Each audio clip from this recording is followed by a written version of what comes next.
Welcome, Erin. How are you doing afternoon. today? Good. Great, great. So I'm Jeremiah, so I'm the Nice to meet manager you. for this department. Very, very nice to meet you as well.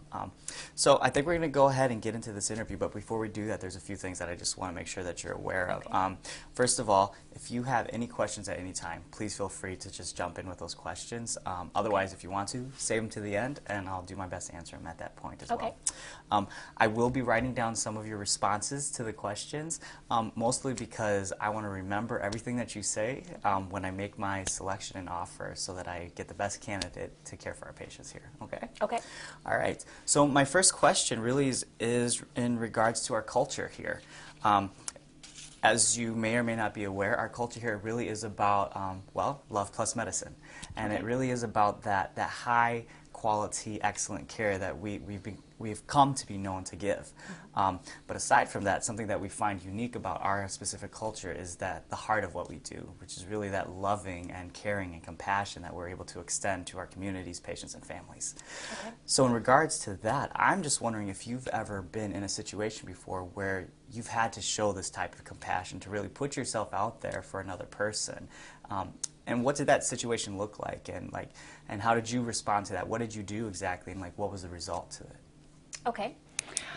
I actually can think of something that happened last week at work. It was late afternoon in the clinic, and one of our last patients for the day came out of the exam room and actually took a seat again in the waiting room, and she looked visibly upset. There was no one there waiting for her, and she was kind of rooting through her purse, and I got the impression that she needed some assistance. So I approached her and asked if she needed any help, and she actually broke down and started to cry and had said she received some bad news at her visit and was expecting that her daughter would be there waiting for her in the waiting room when she finished with her appointment. But when she wasn't there, it really caused her concern. Number one, how is she going to get home from this appointment? And she was also concerned that maybe something had happened to her daughter. So I offered to let her use our telephone to try to reach her daughter and see if she was still going to be able to pick her up.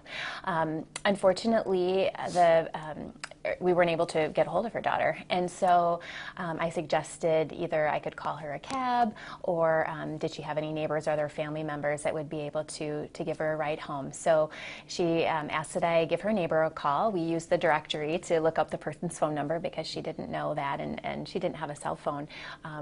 So we were able to fortunately reach her next door neighbor who was willing to come pick her up. So I gave the neighbor directions. The person wasn't very familiar with our organization. And so once we came up with that plan, I got the patient some coffee and some tissues, and she was able to kind of get herself put back together. And I walked her downstairs and introduced her to one of the patient attendants that was at the front door and explained the situation to kind of be on the lookout for this neighbor who might not know exactly where the patient would be waiting. And the woman was just so relieved and so thankful that we took the time to help her find a way home as it was starting to get dark. And so I didn't really think much about it. I would do this for any patient that looked like they needed help, but I did hear from my supervisor a couple of days afterwards that the patient had actually sent a note to our department specifically mentioning me and thanking me for taking the time to help her get home safely that evening. Oh, that's a great story, actually. I guess my follow-up question would be to that, when you received that feedback from your supervisor about what you did, how did that make you feel? And how do you think those feelings kind of drive you from day to day in how you perform and what you do for your patients? Sure. Well, I mean, honestly, naturally, I was surprised at first because, I just thought that's really part of my job, and I enjoy helping people. But it does serve as a motivator for me to continue to always be looking for opportunities to serve patients better, to put them at ease when they're in a healthcare situation. It can be an anxiety-provoking situation for them. So I was glad I was there that day and was able to help her. Well, thank you for that answer. I guess my next question that we'll move into now is more related to communication, which is a huge pillar of what we do here as well.